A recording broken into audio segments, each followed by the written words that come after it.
You can talk about that in terminology. Put that right in the middle. Okay. Yeah, There we go. you can talk about that as far as terminology, but other than that, like no hard dates. Okay. So yeah. And this is live or pre-recorded? So this is pre-recorded. Great Okay. question. So you can go live on your Yeah, phone I'm live on the and phone. record, but we're pre-recorded. You can post that content. Give the Yep. people a sneak peek. All of that. We It's futuristic, right? So right now I'm up to the top of next year in my Okay. releases. So when it does release, I'll let you know like the week before. Hey, all my new shows release on Monday. Okay. So until that changes, it'll be a It'll be Monday, and it'll okay. be a Monday probably in like maybe February, But I March. can post mine now. Yes, you Okay. can. And just let me know, you, the show, Yeah, I'll Shane, who to give you tag.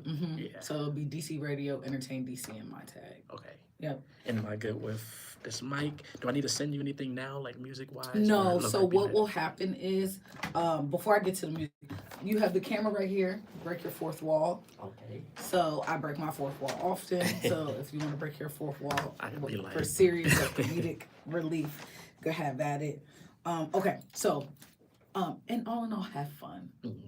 We're here to have fun. It's not a get you gotcha interview. I'm not Breakfast Club. I'm not. I do Google my guests, uh oh. but What did Google say about me? well, you spared me by sending me your own bio, Yeah, okay. so Yeah, I didn't have to okay. Google much, even though I still was going to. But I normally Google to surprise guests with additional information that Okay. was on Google. But you sent me a very thorough Yeah, yes, bio, so yes. I just tweaked it to make it more sound like me. All right. So yes. Appreciate it. I like surprises. Yes. So, when it comes to our segments, our first is motivation, second is overcome, the third Okay. is elevate, right? So, when you're thinking about the music, Hmm. either you correlate it to the word motivate or the season of your life that was motivating. Okay. So, like a song that you think of when you think of the word overcome, or the song that is relative to how you overcame or are overcoming. Okay. That's the correlation to the song. You'll send it at the end. Shane will take note of what song you've said. If we can Hmm. find it like on Spotify or something like that, that's radio clean. Okay. Cool. If it's one of your personal songs, Yep. if you could send it to us radio clean, that'll be great. If any of these are not radio Hmm. clean, Shane will edit it. But we try to make Shane's job light because he already has to edit Do a lot. our Okay. long windedness. Yes. Put So Shane to work. yeah, I'm like I try to keep my brethren happy. My man, 100 grand. I try to keep him on the green side of happiness. And So, then what happens with the video clips you post on YouTube? so I have not, but I will. Okay. Yep. So I keep it in my storage. I have not, but I will. And what else? If Oh, you all want to see oh. Miss Mo. Hi, hello. In between segments, so motivation normally is the longest because that lays the foundation. Then we go on to overcome and elevate. Hmm. Elevate is probably where I talk.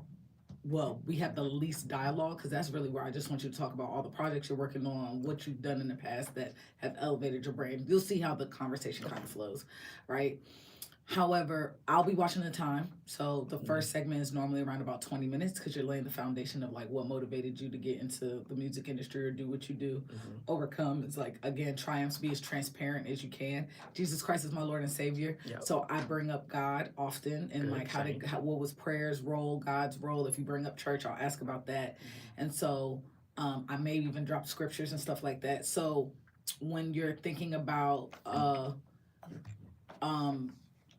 when you're thinking about moving from subject to subject, there may be times where we may bring overcome up and elevate, or Yeah. motivation up and Yeah. overcome. But motivation is 20 minutes, overcome is 15, and then elevate is 10. So Okay. that's normally the timeline. If one goes longer than the other, we subtract time out of another Okay. section. So if for some reason motivation goes to 25 minutes because it's a really good conversation, I'm not going to cut Hmm. you off. But that just means that overcome maybe A 10 little. minutes Yeah. instead of 15, or elevate maybe 5, which is like one question and then tell them where to find you and then we'll log on. Okay. So just like to give that heads up. Other than that, any questions for me? No, thank you for the opportunity. Glad to be here. Yes. Appreciate it. No, I'm happy you're here. It was a great turnaround. Meeting you at the event was great, and I was super excited that we were able to, you know, Yeah, get you in I'm here. glad I pulled up. All right.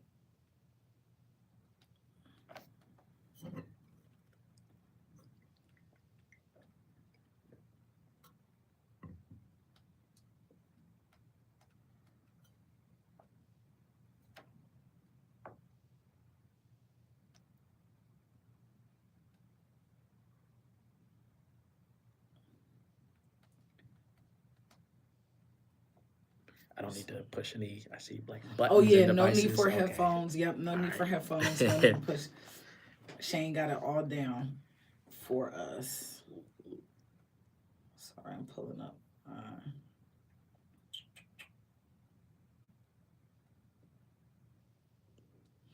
And I'm hungry, so if you hear my stomach growl, please ignore It's that. that time. It's lunchtime. Child. I'm like, what is happening? Okay. So, oh, I did have a question before I bring this up. Um, because you are a composer, I just want to make sure that what I did, when I did Google you, something that I did find that I just want to fact check because I have been corrected once. You know, You want to be Manderson is a hard name to like. I don't. fine. Yeah, like I don't feel like there's a lot of different Marcus Mandersons, but I just wanted. Yeah. Katisha. Katisha, that's my wife. Okay, just make it. Okay, that's all I needed to know. So what I did find was yours. Okay. All right. Just making sure. Just making sure. I don't know. Oh yeah. Because if you said another name, I'd be like, hold up now. Yeah. You causing problems. I was like, that ain't I'm me. not here. I'm not here to cause any marital issues. I don't know who AI is telling you who this other person is. You know, with AI, you used to could believe half of what you see and none of what you heard. Yeah. Now it's like You can't believe none of it. nada. But no, you are your name popped up in a lot when I googled you, so it was nice to see your name in so many different places, and then you sent me such a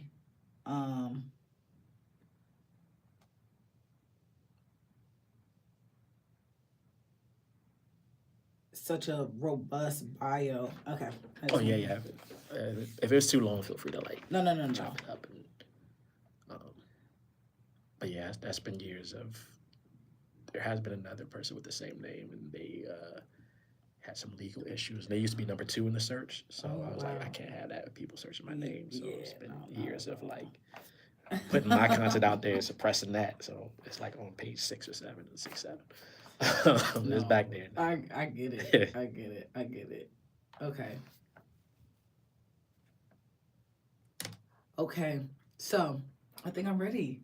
Look at me, only 4 minutes late. I was like right there. I was like at 11. I really was ready, but I wanted to tweak some things on my bio. She says she ready. You got the red light and everything. Do I get a red light? No, it's broken. Oh, it is. All right. Okay. It'd be wild if I had you in here. It's like you ain't hit record. Oh my God, muted you the whole should have time. seen me when the whole studio broke down because you weren't here. Do I need to turn a certain way? No, just talk to it. Oh, are you gonna fix his camera? Because he's off camera. Yes, I'm gonna. I keep moving. I'm gonna try not to move in the chair too. I'm sorry. I'm like. I'm making you work having hard, me back Shane. feels like I'm in Twilight Zone. It was a Twilight Zone when you were gone, and then I think I got Stockholm syndrome. Like I got used to the trauma. That's my sound engineer. He actually discovered me and brought me into the radio station, and he has been living his best life. So I've done a few without him. Oh, and let's just say there's no one like Shane. Without him, as in by yourself, or you had someone else? Oh, I felt by myself, but there was someone else there. Oh, but you might as well have been by yourself. I felt alone. Yeah.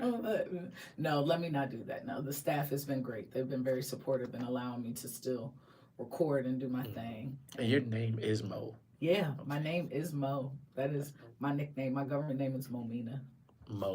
Mina. Okay. Mm-hmm. Yep.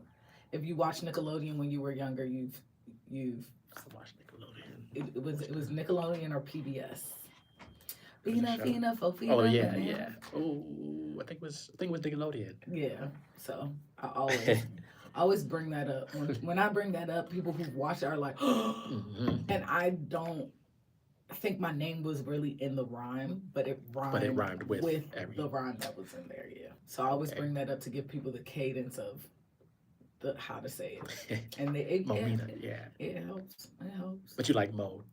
I don't have a preference. If you know how to pronounce it, you can say it. Okay. But when people don't know how to pronounce it, it's like just stick to Mo. Just stick to Mo. I'm giving you an out. I love nicknames. I don't think it's disrespectful. You know, some people have complicated names and they're like, "Don't call me anything else." That's not me. Yeah. Okay. So.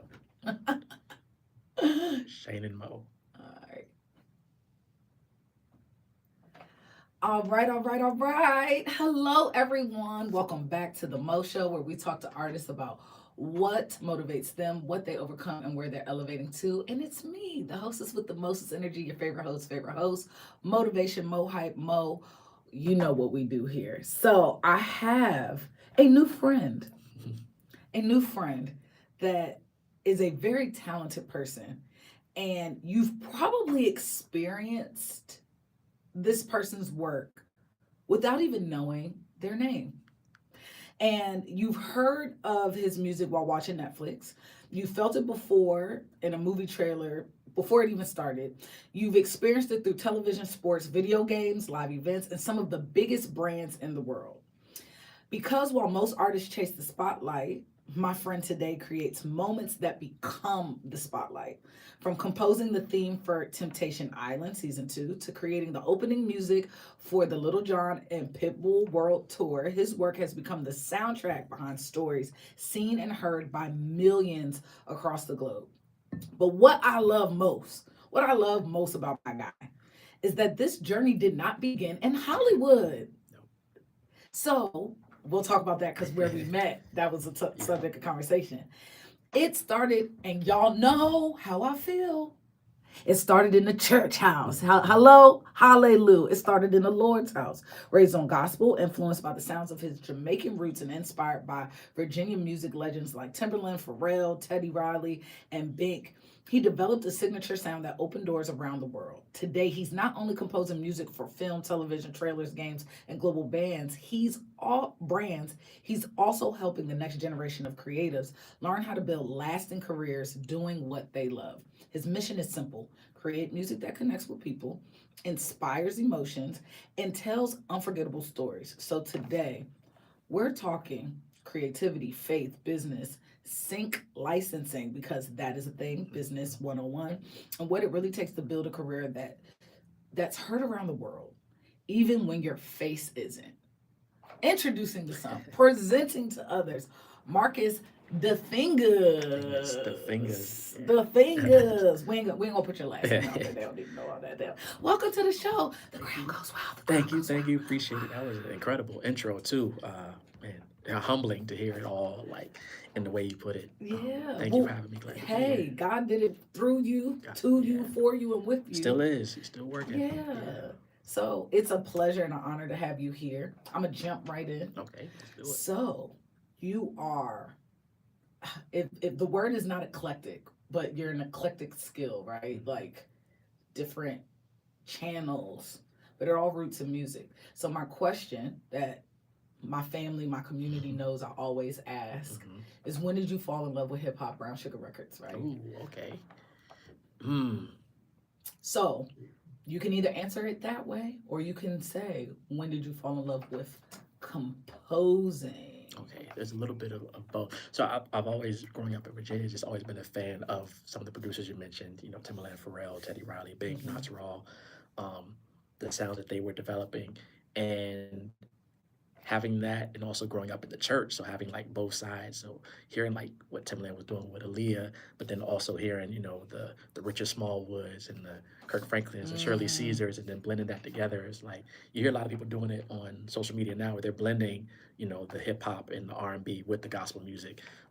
We were doing that every Sunday in church, so it was like, you know, I was young growing up in the church, so it was like, okay, let me keep, you know, these hymns a little bit more contemporary, and the youth hear what's happening, but the sort of, you know, the elders, they still hear the hymns, so it was like blending two worlds together. So it was sort of through church, but then blending what I was hearing in the So hip hop world. so And you trying R&B to tell us world. you was Kirk Franklin before Kirk Franklin? Kirk, he's been out for a minute. So it's like while Kirk Franklin was being Or Kirk Fred Franklin, Hammond before Fred Fred Hammond. Hammond? Because you know he admits he Yeah. put a little Drew Hill hmm Jodeci in his Yeah, a lot in of his those music. artists, even the new Ty Tribbett, like what they're Hmm. doing is um, a lot of it's influenced by different genres influence different genres, and for me being able to bring that into sort of the church atmosphere, um, and still keep like relevant with the gospel side, but also staying abreast on like the hip hop and R&B. And we had 106 in Park, we had Hmm. we had these radio shows and stations and playing music, and um, a lot of the music that was created back then could easily be adapted to Right. gospel music. Yeah. So as you were growing up in the church, with the question, I saw your wheels turn when I said, "When did you fall in love with hip hop?" Mhm. Because of those who are listening, you didn't get to see the light go off in his eyes. I want to go back to that Mhm. because it sounds like it might have been like a first love and a second love. It Yeah. looked like there might have been like some duality there. So what was the first influence? Was it gospel? Was it hip hop? I think it was just music. So I took Mm, piano lessons at a okay. young age. Okay. Well, not as young as some people, but started around, from what I remember, 7 or 8, Okay. and then started taking lessons from uh, the musicians in the church, like piano. Okay. Okay. So that kept me in the church. My mom is a gospel preacher, so just growing up as a PK, Come on, there's PK there's kids. some pros and cons of PKs, You and were behind production, music. yeah. You usher boy. Usher. So we were. I was in the church. You hear jokes of comedians saying we was in the church 7 days a week. Doing usher conventions around the world, and but as I was doing that, it was always for me music. So even at these conventions or the youth retreats, I was the musician. So bringing the keyboard out or making sure they have a piano for me to play, and then having those rehearsals. It's like, okay, we're gonna put a little choir together to sing these songs during Yeah. this service. Um, so music was always at the forefront, and the passion for me. Okay.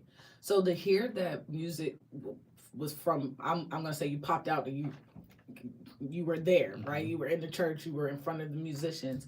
When did you start being like, this is a thing? Because you took piano lessons. How many instruments do you play? I did percussion in high school, which is similar to piano, but I did like xylophone, marimba, mallet percussion, Hmm. played drums a little bit, but a lot of percussion focused in piano. I did play violin, haven't played in a while. I think that's about it. I haven't tried like flute or any of those instruments. I feel like I can pick up anything and try to figure some Okay. stuff out, but So was um, it through the discovery of instruments where you were like, oh, I got something here I could take? Like, what motivated you to take it seriously? To say like, oh, music, I want to build a career around this. I've always never not wanted to make. Even when I was taking lessons, I would have an assignment from one of the musicians. Uh, his name is James Davis. He was one of my first piano instructors, and he would give me an Okay. assignment every week. He's like, "Yo, you got to practice these scales. You Hmm. got to practice these chords and these progressions."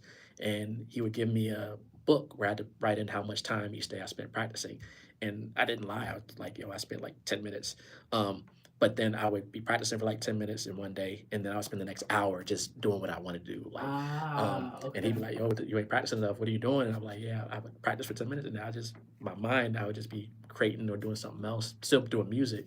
And he's like, "You got to get the fundamentals." So, um, ended up working with him through high school, and then he brought me to a level where he was like, "I can't go any further with you if you want to."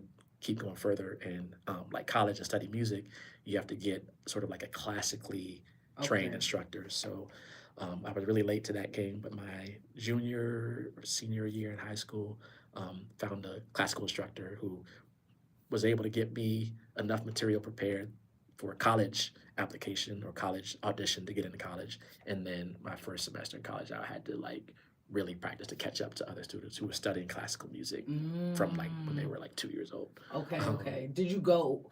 Was the high school that you went to? Were you going to a high school that allowed you to focus on music, or was that something that you had to find outside of school? um, Because you have high schools yeah, like yeah, Suitland yeah, that's yeah. not that's known for their arts, right? Yep. But they're not That was Duke actually, Ellington. now that you say that, I did.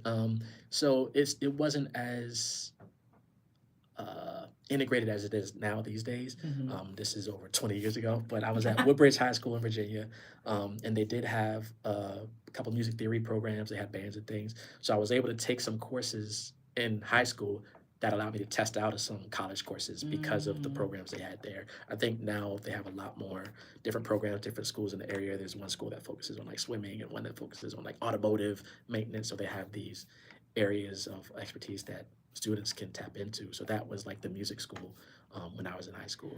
So That's where- when you went to school, it started feeding your composing part.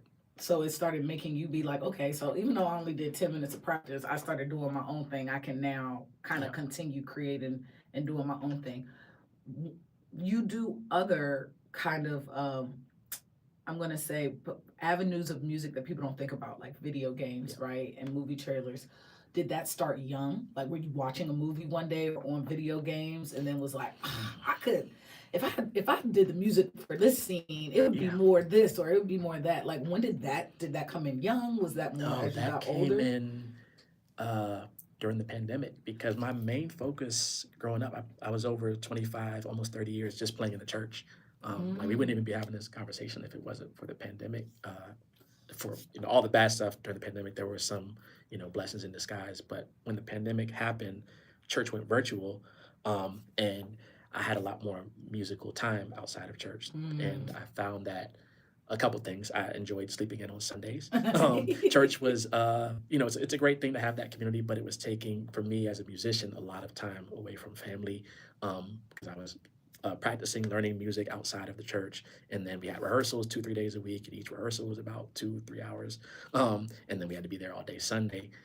So when the pandemic happened, 2020 was the first time that I was able to spend all of Mother's Day at home. Wow. Or Father's Day because I'd Yeah. have to be at church till 2 or 3 in the afternoon, and by the time I got home, I'm tired, from being at church for 6-7 hours. Yeah.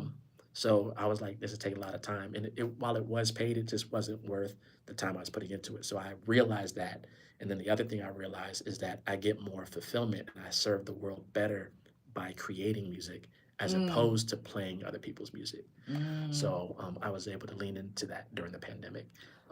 Okay.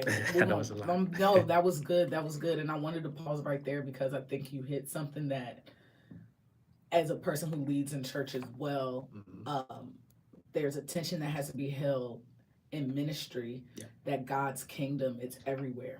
We are the church, right? And the institution of church is not to be become a den of thieves, right? And sometimes I do feel when people are called to full-time ministry, bivocational, there can be a lens of this is where you're served. This is where you do. This is, and not to earn salvation at all by any means. However, we can warp it sometimes. This is where the sick come to heal. Church is a hospital, blah, blah, blah. But you said something slight that wasn't discrediting the church, but I think it needs to be talked about just for a second. During the pandemic, through God still shined, right? As he always does through the storm, by letting you see that you can impact the world with your God-given talent in a way that's different than being in the institutionalized church. And it sounds like it allowed you to, it created space for your gift and allowed you to be motivated to, I would say, steward your gift in a different way. I just want you to speak to a church musician right now who's listening, who may be running out of motivation to keep showing up on Sunday, or may not see how God is using that season in their life to take them somewhere else. Just really quick, just from your experience. From my experience, from the church perspective, as a musician, it has helped me along the way when I found sync licensing, but reflecting on it, I always think about like, what if I did leave the church earlier? Where would I be right now because of what I've been able to do the last 4 years? What if I've always felt I was meant for more. I always felt the music was meant for extending beyond these four walls of this church.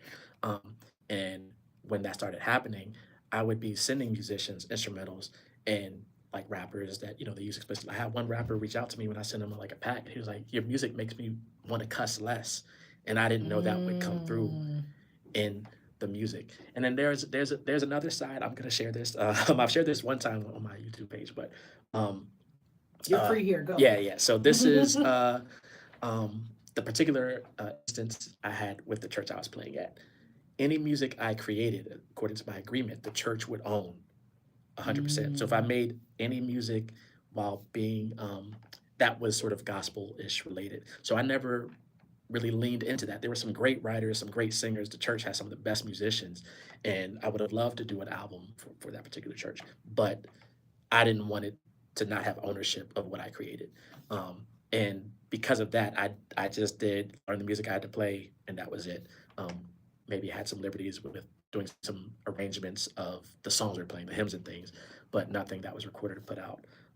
And then last year was the first time I was able to bring in uh, the gospel into the sync space, where I've created a gospel hip hop album that some of that music will be on an upcoming show pretty soon.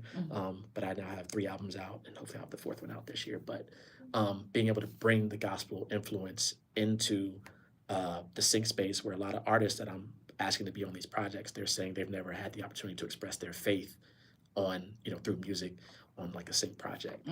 So it's for me coming full circle, but I had to leave that formal institution Come on. of the church to focus on that, and for God to open up these opportunities where the music can be heard, beyond the couple of hundred people that might hear it at the church, to now being heard by millions of people in the world. No, that is so good. That is so good. And I need to find this scripture really quick, but that is so good, because sometimes you can't tell the difference between the enemy giving you guilt and shame. Yep. I was about to say game.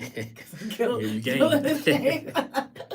The enemy giving you game. No, the enemy giving you guilt and shame and conviction. And I think sometimes people, because it may feel like the decision you're making is against the church, you're like, that's conviction, that must be the enemy or someone, because I throw my hands up, but some people, when it's not in their realm of how they see your impact in the church going, they will try to create conviction for you rather than allowing God to do what he does. God does conviction, not humans, we hold people accountable, but we don't create conviction. That's the Holy Spirit. And so sometimes when it's going against the grain of what this is working well, why do you need to step away? Doesn't mean just because it's good doesn't mean it's God, right? And God can have so much for you. So I'm so proud of you. And anybody listening, listen to the part where he said he felt like there was more for him, and God created that space. You didn't give the church lackluster. You made a decision. Okay, if y'all are going to own the music, then I'm just going to learn the music I'm supposed to. I'll still steward that by, getting a little creative here and there. But if God put in your heart, I have more for you, and I want you to keep that for what I have for you, does not mean you're smacking the church in the face, right? It does not mean you're spitting on the pulpit. And I use those aggressive terms because that's how some people are made to feel, or the enemy tries to make them feel.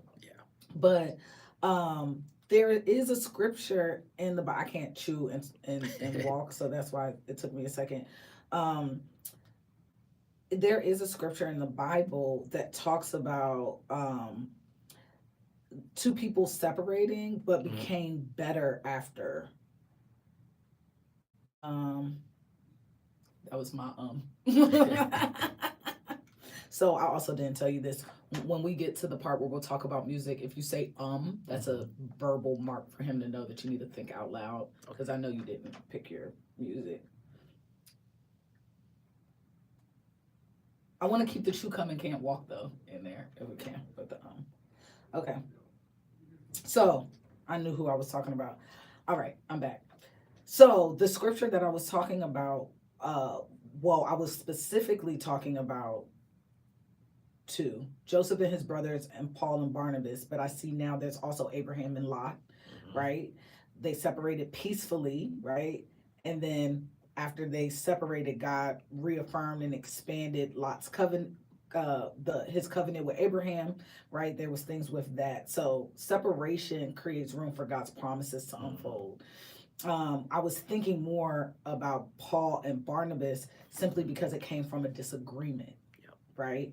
And then I was thinking about Joseph and his brothers because it was a painful separation that prepared them for purpose. So, I mean, and then you have Ruth and Moab, you got David and Saul, right? You got Moses leaving Egypt. Like there's so many theories in the Bible, parables in the Bible, theology was what I was trying to say, that shows that separation gives God space for greater, and that we'll get to that. Yeah. All the greatness that you've been able to accomplish, that's not separating you from your relationship with God. Yeah. Right? If anything, it's probably increased your faith, your intimacy, and all of that. So, okay. You've been motivated by church music. You spent 2.5 decades in church. COVID happens. We'll talk about the things you had to overcome a little bit more in a moment. But what motivated you outside of seeing? Because that seems like the number one motivation was, I get more time with my family. Yeah. In 2.5 decades, I haven't been able to celebrate my wife or my mom all Mother's Day, or any other females in your life all Mother's Day. I haven't been able to be celebrated Father's Day, things of that nature, outside of getting more time back. That was also a time where like films were being paused and stuff like that. So how were you able to still transpire? What was the first industry you broke in? Was it film? Was it video? Like what motivated you? Because you said you got more time. So now I'm like interested in how did you use that more time? Yeah. You know, what motivated you to use that more time to go in all of these directions? Because you went from church to so many different other things that I just, in my mind, I'm like, how did that come from that? Yeah, it was an easy pivot. So for those who are not familiar with like the Black church in America, you're playing like 10 different genres as a musician every Sunday. So you might do, you know, a traditional hymn, then you might do a, you know, Richard Smallwood type classical thing, then you might do a Thai tribute, contemporary. This is in one service within like a 2-3 hour, you know, Black church could be a 4-hour service. Within 3-4 hours of a service, you're doing a concert of all these different genres as a musician. So it was easy for me to make that pivot. But in 2020, I didn't just go from like church to sync. I went from church, and they were like, we're not having church this Sunday. We didn't know what the pandemic was going to be. I thought it was going to be 2 weeks, whatever. So I just started making music. And then as it started getting longer and longer, the pandemic, a lot of these companies, these music companies were doing contests. So I would enter, I entered over 200 contests in 2020, like in different contests, either sampling where they'll give you a sample, like, hey, flip this sample, or they'll give you some sounds and say, make, you know, some music with these sounds, or they might give you a picture or video and say, hey, try to make music for this picture or for this video. So every contest I could find, I would enter. A lot of them I didn't place. I might have placed in like 10 of them, but I entered 200. But what it did was build relationships with these companies where I could like reach out to them, like, hey, I entered 50-year contests. You know, if you ever have plugins or need some reviews, or, you know, send it my way, I would love to check it out and do some demos. That led into, I found a company online called Hard Drive, HRDRV. And I think there was around, I might have been part of them in 2019, 2020, but they started getting into sync around 2021. And they had sent out a brief basically asking for music for one of 50 Cent shows called BMF on Stars. They're like, hey, we're working on the next season of the show. The music supervisor's looking for some hip hop instrumentals. So I was home, just took maybe a couple hours, made 4 instrumentals, 4 or 5, sent it to them. And a couple days later, they were like, hey, they like your stuff, send some more. So I sent more, maybe 4 or 5 more, got to 10. They're like, they really like your stuff, keep sending. So I maybe sent 20 ideas, and they ended up using at least half of them. And the company, they reached out and they were like, hey, you know, a lot of your music's gonna play on this season. This was in May of that year. So it had to be, I think it was 2021.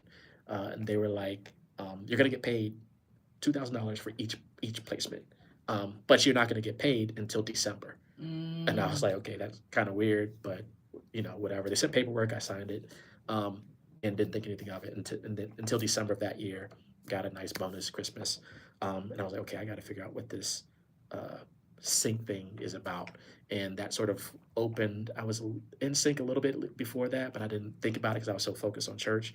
But that started opening my eyes into what sync could be through the hard drive community. And they still exist today. They're like a subscription model. They have distribution and they have the sync platform, but HRDRV is the name of that company. And that opened my door. But a quick lesson for there, because I had a great first year with them in sync. That whole second year, 0 placements. And I was like, yeah, and I was like, wait, what happened here? Because we ran it up last year. Okay.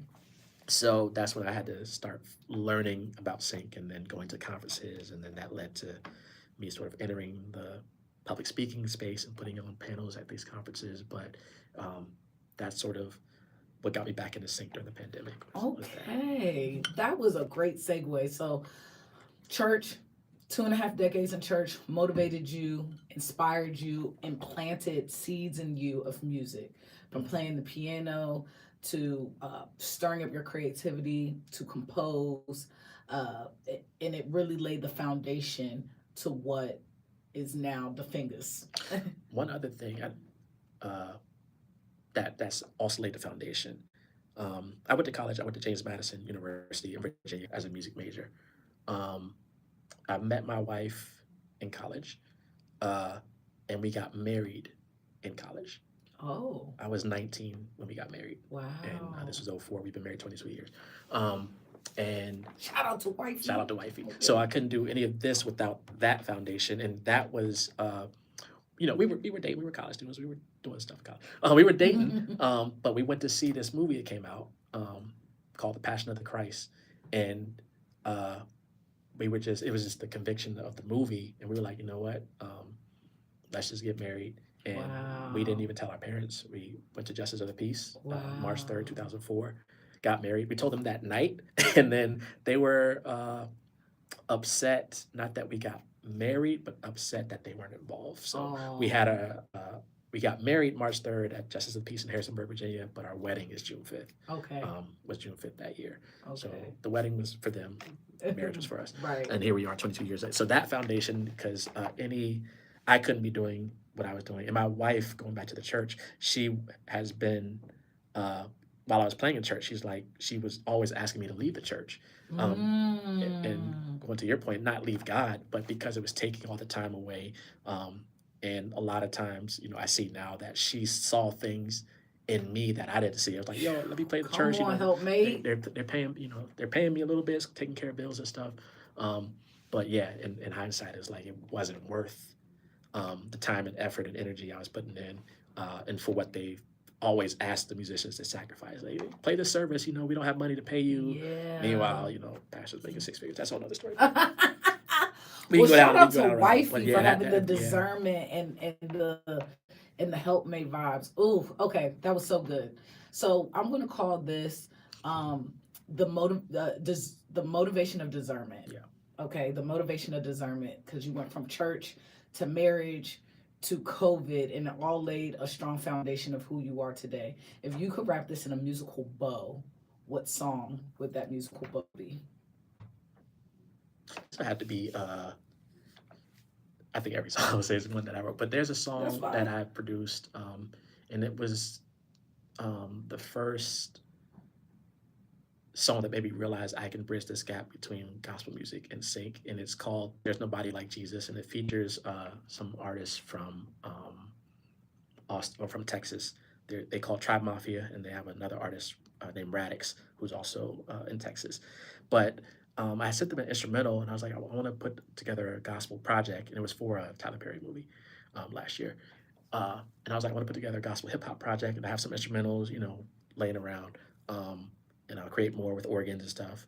And the first song that was created for that project was this song called There's Nobody Like Jesus. And I was like, this could be something bigger than just, music.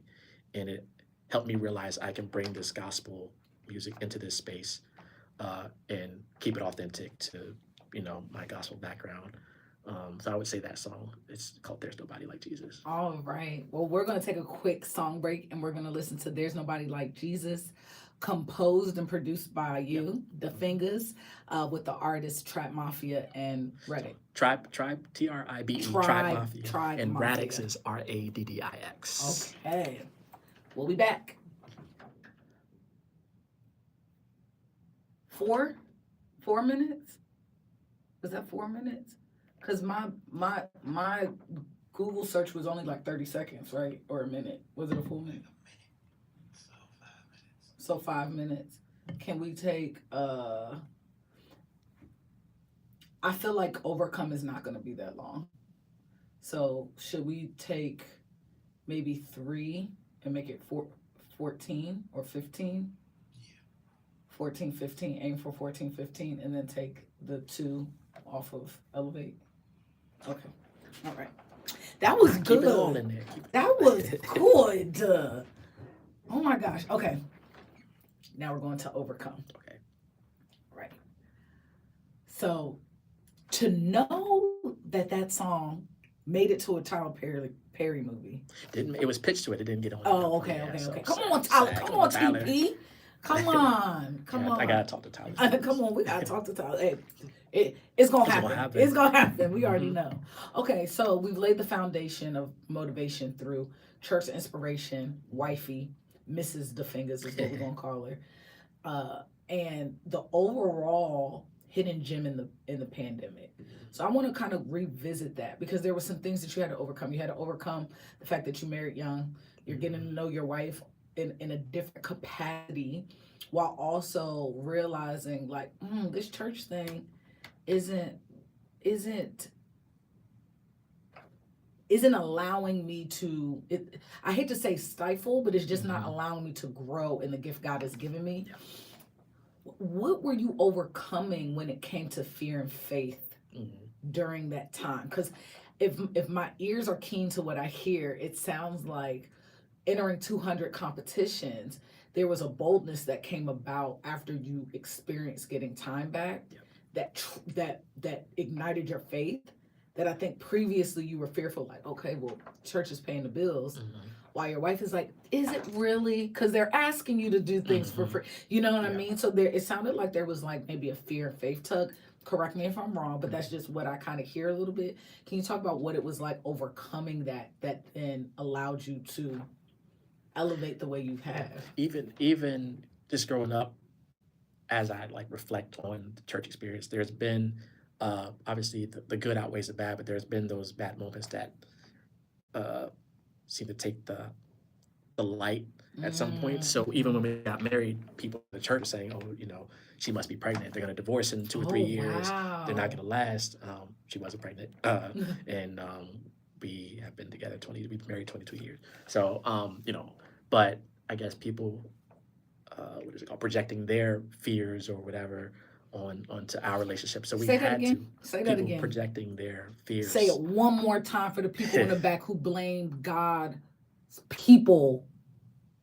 They blame God for God's people being people. Yeah. Right? They blame God for God's people being people. Yeah. So you shouldn't blame God. It's people being people. We were born in sin. We are dirty rags. We are meant to fail and fall. So just say that one more time for somebody who might have a little church hurt. And they took what you just said and said, see, that's why I left. Yeah. That's why I feel you, bro. You should have been gone. Yeah, I mean, people confuse God with church. Those are two separate entities.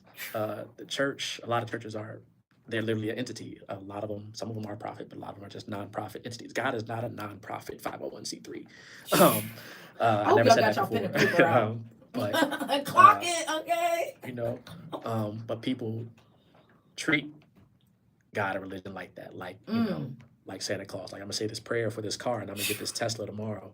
And you just, because you say the prayer, faith without works is dead. But what I said is, people were projecting their fears or their doubts or for whatever reason onto us in our relationship, people in the church.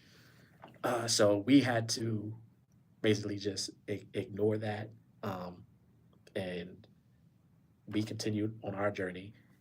And in some ways, some of that fear did seep in because I was afraid to leave the church until the pandemic. I needed a global pandemic to give me the, God used like, that hey, pandemic yeah, to put a fire underneath. it's a like, lot you're of not going to people. leave the church, then Yeah. I'll make you leave the church. Yeah. And they asked me to come back in the middle. Like, my plan was to go back and play the church maybe around 2021 when the world was starting to open up, or 2022. But they asked me to come back and play for free. And I was like, I can't, like, for as much time and effort I'm putting into it, and as much time as it's taken away from family, I can't come back to what I was doing and play for free. If anything, I'm going to ask for more, because I've had time to realize how much I'm doing. Self-worth. Yeah. So decided not to go back that direction. And in the pandemic, my wife asked me, she was like, do you miss playing in the church? And I said no. She's like, why not? And my answer was because it was all I knew. So Mm, I didn't know anything else could be better. yeah. Like if that's all you know, that's the best you'll ever know. And I had to leave to realize there was more for me outside of that. And I was like, no, I don't miss it. It's just that's all I knew. Half the time I'm like, I regret spending so much time. Like if I did this, like I said, 10, 15 years ago and left, where would I be right now? So If um, Abram never left, if you never if left, yeah. Jesus never If left, this, yeah. come on. If they never left, it's that Hmm. familiarity spirit. So, Hmm. okay. So, overcoming that fear pandemic helped with that. So, for those out there that may be ignorant, you've left, you're out there, you had a year where it was booming. Sync licensing was doing this thing. Hard drive, HRDRV hard yes, drive. hard drive, doing this thing, and then you went to zero. Hmm. Before we go how you overcame that or what was that like, please explain to the people what sync licensing is. I want Okay. anybody that who may be in music and not handling business 101 as Hmm. they should have the opportunity to be educated by you on what But that sync. is, right? And the Okay. benefits of it really quick. Yep. Sync licensing is, as a music creator, it's basically getting your music into TV, film, video games, advertising, things like that. And not as a composer. So you have composers like you might have heard of John Williams or Hans Zimmer or Ludwig, who does all of Ryan Coogler films. There's these great composers who compose the music for the film. But if there's a scene where they're going into a bar, there's music playing in the bar, or they're in a car, or there's like a background song, that music has been synced or synchronized to that scene and not composed by the composer. Mm, And there's a lot of things like licensing, sometimes payment that that's associated with that, and it can be a sync fee. You can get anywhere from, I mean, it could be a free thing, and you can get up to. I've seen some briefs up to 6 figures for like some ads and trailers, and they can run the gamut. Like I said, for me out the gate, it was 2,000 for each song, and let's say it takes you an hour, 2 hours, even half a day, who wouldn't take $2,000 for 4 hour gig? Um, mm-hmm. so I uh, will. yeah, I'll take that anytime. So sync is really a great way for musicians, music creators, composers, singers, songwriters, beat makers, rappers to make money from their music, but also have their music tied to a brand or to a show. And for me, it's a lot easier to get my music into uh, to Disney than it is to get it to like Beyonce. Yeah. Um, and both are great, to have, but a lot of times trying to get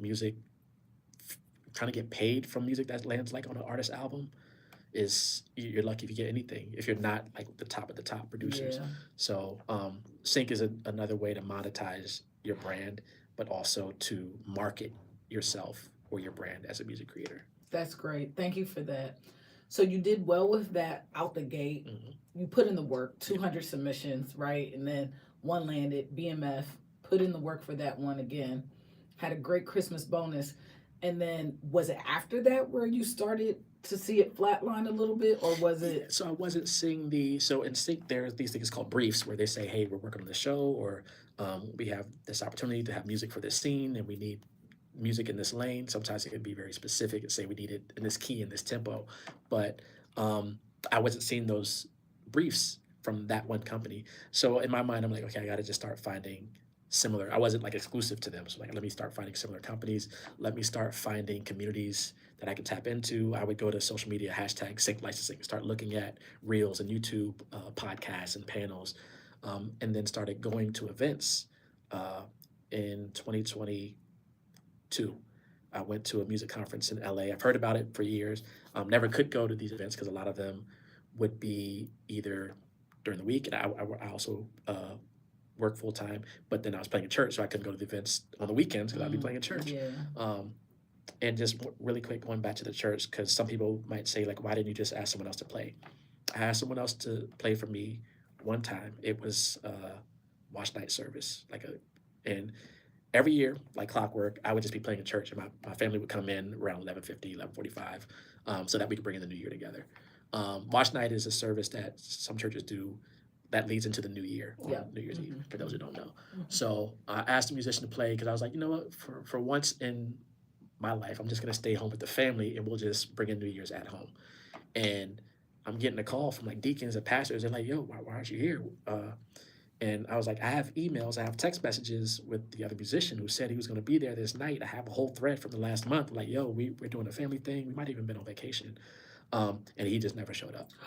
So I was like, Oh, I can't rely on no. someone else Jesus. to do mercy. that.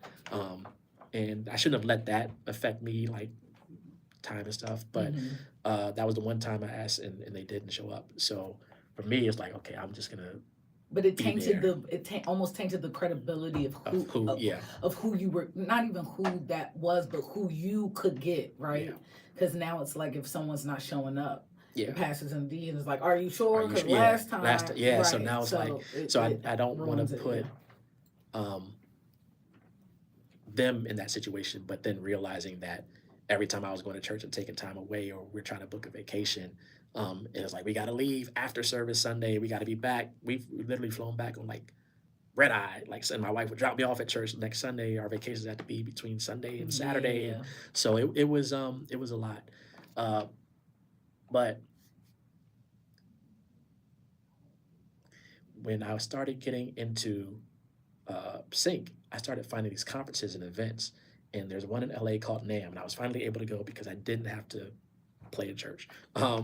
And I didn't have to do rehearsals and learn music. So I went in 2022 for the first time in person. They were slowly opening the world back up. And I think that year it was in June. It used to be in January, Mm-hmm. but they were scaling back as the world was opening back up. So it was June that year.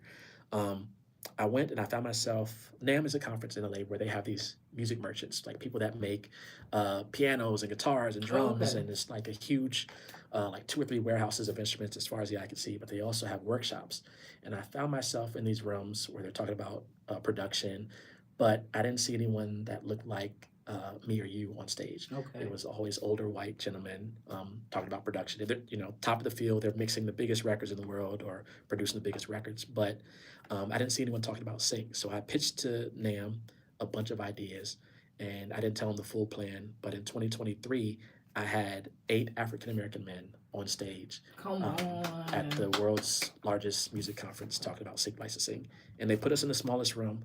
We had 500 people register for that panel, and the room could only fit 100 people. I want to say we squeezed like 150 in there. Oh And I have the wow. footage. I was like, I have to document this. So I gave my wife my phone, and I was like, we have to. I didn't have like a camera crew or anything. I don't even know if they recorded it, like the conference themselves. But I was like, we have to document this, and she recorded the whole panel on my phone. And since then, I've been doing panels for them, and that's led to doing panels for South by Southwest and a bunch of other conferences around the world. But it started from me not seeing myself on stage because I don't have to see, but it helps when I can see me reflected in where I want to be. Yeah. We didn't think having an African American president would be possible until we saw one. Yeah. It's like, okay, that's possible. So having that 8 African American men on stage, and for me, that also helped me ensure that I'm bringing diversity to those panels and events that I'm bringing to those stages. Yeah. And doing those events has led to me building those relationships with the music supervisors for like a Tyler Perry or Disney or Hulu or Netflix, where I put them on stage in front of 200 or 300 people. It's a little easier to message them, say, hey, what are you working on? You need music for any projects? Let me know. Put me on your list of composers or musicians when you're looking for music. It just makes that a little bit easier through that relationship. Not everyone can do that. Yeah. There are easier ways to get music to them, but for me, over the last couple of years, building those relationships and that direct connection has helped. Stewardship. Stewardship. Mhm. No, that is amazing. So you've overcome the instability that comes with, I'm going to say, leaders of leaders in the church, right? Trying to develop other leaders. I can 100%, relate to that, where you think you can rely on certain people to step in, and when it happens you almost feel like, I shouldn't have did that, I might as well have did it myself. But that is all part of God's plan, right? We can't be the savior of everybody. And I think sometimes staying in a space and not overcoming the fear of stepping away and allowing other people to experience what they need to experience to develop. And it may not be directly that musician who didn't show up, but it could have been the church, right? You know, like you all have to develop as well. Everything can't rely on one person. And then overcoming the experience of lack of representation in spaces that has taken you to heights that we're about to talk about, and overcoming, you know, I would almost say the mental barrier of, is this it? Is this it? Am I just going to be submitting contests for the rest of my life? Am I going back to church? Like overcoming the limitation mindset. So that's what we're going to call this one. It's overcoming the limiting mindset. And if you could, no pun intended, maybe a little bit, play the soundtrack of your life, of overcoming mental limitations, what song would that be? Like the catalog is going through my head. I will go with there's another song I produced. It's on another gospel hip hop album called Still Thank God. It's called Change My Life. And it was produced, I produced it. It features a DMV artist named Louis Baggs. It was co-written by Jake, who runs a studio in the DMV called Vault Studios. And that song, I think, sort of, as I'm thinking about it right now, sort of reflects, I think the first line is praise him on the daily, now my life's amazing. And I don't think we can overcome any of the things that we overcome in life without, or I can't overcome anything that I've overcome in life without faith, without that belief in God. And even if I don't have the faith, sometimes it's like my wife has enough faith to like carry us, like, yo, I don't see how we're gonna make this happen. I don't know how I'm gonna get to, like even with these conferences and stuff, is like, I tell her the ideas I have, she's like, just go for it. I'm like, okay, but I don't know if we can get the flights and hotels and everything. She's like, we'll figure it out. So the faith, you know, as long as the size of have you seen how small a mustard seed is? Come on, I mean, a grain of rice. Like you can barely see it. So yeah, but Change My Life would be that song. Okay. Well, we're gonna take a quick song break and we're gonna listen to Change My Life, produced by the Fingaz and performed by Louis Baggs. Louis Baggs, yeah. We still hit it, but I'm just gonna make the last one 10 minutes. He had some pregnant pauses, I think, that can help us. I'm gonna make it 50 minutes though. So. All right. So this last one is gonna be so straightforward. I'm gonna ask you, so where do you see yourself elevating to in 5 to 10 years? And then once you answer that, I'm gonna say, now tell the people where you've elevated in the last 5 to 10 years. And that's why I just want you to brag about everything God has blessed you with. And then we will wrap it up around about 9:30. 9 minutes and 30 seconds. Telling them everywhere they can find you and your work, your body of work. Follow your body of work, and we'll be good to go. All right, you good? I'm good. Okay. Yes. All right. Well, I'm enjoying you putting me onto music that I can add to my playlist. So we've talked about the foundation of church.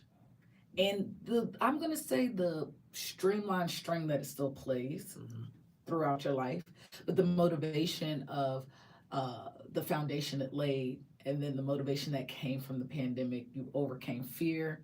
It ignited your faith. We talked about the mustard seed, and it opened up doors for you that allowed you to overcome the limiting mindset. And it's elevated you so much. Before we get into all the things that has happened since you've overcome your limited mindset and allowed the motivation that God still plays in your heart of tying gospel music into what you do and all of that, where do you see yourself in 5 to 10 years? Definitely focusing on music full time. So there's no shame in, we've been blessed. My wife's been a stay-at-home mom for 18 years. Okay. So I work full time at National Geographic in DC, but the ultimate goal is to be able to focus on music full time, and that's what the goal is. That's what I've been aiming for, and I've been planting those seeds over the last several years. Currently, I work with a team called Level Up Music Productions. I work with them on business development, and we do writing camps around the world. So we're currently planning some camps in Abu Dhabi, Ireland, We're trying to get to Japan and Italy. And in addition to US, we do US, Atlanta, New York, Miami. We've done London, Toronto, Canada. So we do at least 10 camps a year. And what a writing camp is usually a writing camp is for artists. So it might be like, hey, Beyonce's working on this album. We're going to do a writing camp at the studio for a week and we're going to make music for her album. For us, we're doing the writing camps for TV shows and films. So we've done it for Netflix. We've done it for movie trailers. So we're going to continue that. So I want to continue that relationship and being able to focus. I love doing the panels for South by Southwest, for NAMM, for PMC, which is a production conference for musicians and people in the sync space, all these different conferences around the world. So I love doing those public speaking, putting together panels, all these ideas I have for panels that I want to put together, and workshops for colleges and universities around the world on music production, on sync, on networking, on building a business. So I have all these ideas, but it's all centered around music. And the immediate goal, which I hope I can do within pretty soon, the goal would be within the next couple of months. I started writing a book on networking and how I go about from a creative entrepreneur musical mindset. Please give me the manuscript. Yeah, Oh my because gosh. there's things that I'll give you one now. And apologies if this makes the edit too long, but there's one that I call the Eventbrite hack. And for these conferences, especially things like South by Southwest, you're in a city for a week, 2 weeks. If you go to Eventbrite and you type in South by Southwest, you'll get a list of hundreds of other events not even related to the main conference. That you can, a lot of them are free. You can register for networking events and things like that. So I typically register for as many as I can, even if I can't make it, even if they overlap, because I never know which one I can get to or which one I might meet someone who's like, yo, I'm going to pull up to this one. It's like, oh, I register for that. But then also, I try to register at least for 2 tickets if I can, because you never know who you're going to meet. Who, one, if they have a car, be like, yo, you got a car, I got a ticket for you, and you can pull up. I don't have to do an Uber over here. So things like that I've learned, and I've learned to pick up something different at every conference I attend, whether it's virtual or in person. And I'm like, I got to add it to the book. So once I get version 1 out, I'm sure there's going to be updates every couple of years, but that's sort of like the immediate goal that I would love to finish. God, teach them, because the generation needs it. They stay on their phone so much. Yeah. Granted, I'm a part of the millennial generation. too, We yeah. started the whole be on your phone trend. But my God, from Zion, like, it's like pulling teeth for some of these kids, trying to get them to understand that you can talk to one another in person rather than online. Yeah. Right? Like, they'll be in the same room texting each other. I'm not going to harp on that. Literally, my nephew and his cousin does it. I'm like, why are y'all so quiet? We're playing Roblox. Y'all are next to each other. Save that for when y'all get home. Anyway, I digress. That's beautiful. I want the manuscript. I want it now. And I truly believe that God has blessed you with this genius of making like lemon tarts out of lemons. You know, like more than just lemonade. Who can squeeze? So you can squeeze a lemon, but a lemon tart, like you created a whole something, right? So I can't wait to see where God is going to take you. I truly believe that everything you just said is going to manifest, if not more, and be magnified. So. And edifying. Yeah. So I can't wait to witness that and watch that, because we met in the networking opportunity, and I would say boldly yet humbly approached one another about what we were both working on, and so I appreciate you blessing me with your presence here. And so before I let you go, you got to tell the people all of what you've been up to, how you've even gotten, because you've named dropped, you've slightly named dropped some things, say Disney, Netflix. So tell the people, like, from doing sync licensing and all that. Like, what are some, I would say, name drop maybe 5 huge projects you've done that like, okay, this is going to be a stamp in my legacy of what I've been doing. For me, it was memorable Disney, because that was Disney theme parks. So this was more on the custom composition side, but I put out a neoclassical trailer album on streaming platforms years ago, and I actually don't, because I've learned so much since then, I actually don't like the album, but I'll leave it out there. But when I put it out, I shared it with a bunch of communities. I'm in one community that had these people that were working on updating an attraction at Disney theme parks called Great Moments with Mr. Lincoln, and it tells a story. the update was telling the story of Abraham Lincoln and Frederick Douglass, and they were looking for a black composer that wouldn't, I guess, cost them a lot. I just so happened to release the album around that time, and sent it to them, and they reached out and like, hey, we would love for you to work on the music for this if you're interested. And I was like, yeah. One of my goals at the time, and it still is to land a Disney trailer. I still haven't landed a Disney trailer, but now I am a vendor in the Disney ecosystem, so getting closer to that trailer goal. But to be able to work on that project, and it was the easiest as far as the amount of music I had to make and the time I took to make it and what I got paid for it. And I made it in a weekend, and it plays every day at Disney theme parks. It's called Great Moments with Mr. Lincoln. There's also footage on YouTube I can share that too. Amen. Yes. That's one. Let me see. I'll give you another one. So I talked about stars, but the relationship with Little John all has gone down in the DMs. But I post music and projects I'm working on. So I posted a trailerization of an Usher song called "Yeah" when he did the Super Bowl. So when an artist is doing a Super Bowl, I usually try to do maybe at least one song from their catalog, and do a trailerization, which is like a cinematic, epic version of a song that you might hear in a trailer. So I did "Yeah," and I posted it around Super Bowl time, January, February that year that he did the Super Bowl, and I reposted throughout the year, just off and on. And I reposted it around December of that year, and every time I posted it, I would tag, Usher, JD, Ludacris, everyone involved with the song, the producers, and I tagged Little John. And just so happens, one of the times I posted it, Little John DM'd me. He was like, "Yo, send me the stems for this. What is this?" The stems are basically the files for the song. So I sent it the stems, and he was like, "Yo, I'm about to work on my Las Vegas residency. Would love for you to do like an epic intro to my DJ residency." And I wanted to go into my song, I think it was like "Let's Go" or one of his hits. So he sent me the files for that, and I was like, okay, this is really happening. And I knocked that out. And then a couple months later, he was like, "Yo, I'm about to go on tour with Pitbull." And this is how God works. I was on the way to our grandfather's funeral, and I got the message from Little John, and I didn't know how to respond, because I was like, man, sometimes it's like when something bad happens, something Good. exceedingly tension. good. Yeah.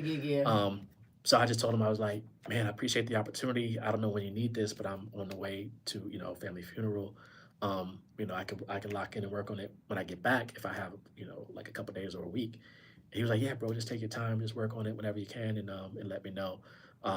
So having that relationship with him, and, just him giving me that opportunity. So that was last year. I did the music for that world tour, and then just keep in touch with them over time, every few months, just check in on Instagram. All of that up till now was not paid from Little John. It was just me just doing the effort. I mean, he said things like, "Yo, bro, like we're gonna lock in." So this is all on faith. I mean, it's him. I'm hearing the music, and this year he reached out again. He said, "I'm about to go on tour with Pitbull,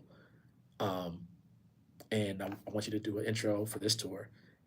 And so I did all that, and he was like, "So what's your I don't know what it was, Cash App or Venmo, and how much?" And I gave him a number. I was like, "Okay, there's no way he's gonna pay this." And like a couple days later, he paid it, and I was like, "Yo, this is crazy." And to the point where like I'll give your listeners a sneak peek. I don't know if I'm pulling it off, but I'm gonna put it out there.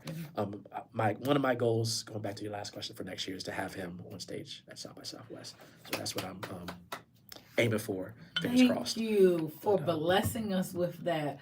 Yeah. Because sometimes we don't realize that God wants us to take dominion, and Yeah. that's just having confidence and asking for something. Yeah. Right? God says, challenge him, challenge me. And so you did just that. It's Yeah, been a yeah. pleasure talking to you. Please tell the people where to find you. Oh, so I am the Fingaz everywhere. DAFINGAZ. The site is DAFINGAZ.com. I have music on streaming platforms. You can also see a lot of the placements and things I post on Instagram, including I think the pinned one right now is a Temptation Island theme song. But DAFINGAZ is everywhere, and more on the way, including probably within the next few months. I don't know when it's going to come out, but of those gospel projects I mentioned, some of them are going to be placed on a new upcoming show. And this will be my first gospel placement in sync. If it was created for other projects, it'll be the first for the library that got the placement, and it'll be the first for the artist as well. So a lot of first in the gospel side for us on sync placements. So looking forward to being able to talk about those once it's out in the world. Yes. All right. Motivation, church, overcome COVID, and elevate commission. Cha-ching. CCC. Come on. So if you could wrap the trailer of your life with the most epic elevation song, what would that be? I'll keep it gospel theme. So I released my first gospel choir album February 14th this year, Valentine's Day. And it was the hardest album to put together because of so many layers of vocals. I had 3 vocalists from the DMV, and I met them at a meetup that I did around the holidays. And I was like, yo, I want to put together this album that I wasn't able to do in the church because they were going to own everything. And I started putting together ideas. And around that time, I was putting these ideas together. Richard Smallwood, rest in peace, passed away. And I was like, yo, I really want to do something that has, would be influenced by musicians like him growing up. And the album is called He Still Reigns. There's a song on there called He Still Reigns, but there is the last song on there is like the trailer version of that song. Okay. And I would say that song, He Still Reigns, sort of the trailer version, because throughout everything, God has been the center of, family, life, music, these opportunities, and having that faith to move forward, even though not knowing even sometimes where forward is, how far forward, how fast I need to be moving forward. But He Still Reigns, that gospel version would be that elevation song. Okay. And who I produced? Oh, so the artist, April Bynum, she was the alto. Candace Potts was the soprano on there, and Dr. Levante Hurd was the tenor on that project. And yeah, so definitely hear the whole album, but He Still Reigns, that cinematic version. Okay. Well, we appreciate y'all for coming through today. We're going to wrap up the show by listening to He Still Reigns with these beautiful artists because I have forgotten their names that fast. But produced by our guy, the Fingaz. We appreciate y'all for coming through and spending some time with us today. With that being said, you already know what to do. Think better, do better, be great. See y'all next time. Bye. Bye. Bye. Actually.